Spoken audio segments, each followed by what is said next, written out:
Now what I'm going to do now is make onion syrup. Now this is one of the best cough syrups that you can make, and it is so easy and everyone loves it, especially when the children aren't used to sugar, which my children weren't.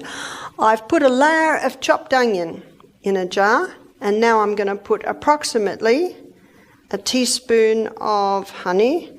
This must be good honey, it's very thick. And you know the best honey is thick honey.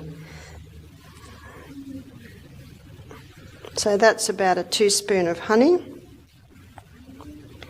Now another layer of onion. Another teaspoon of honey.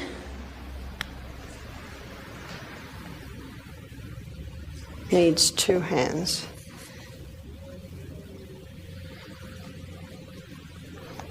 Now by the end of this evening, a syrup should have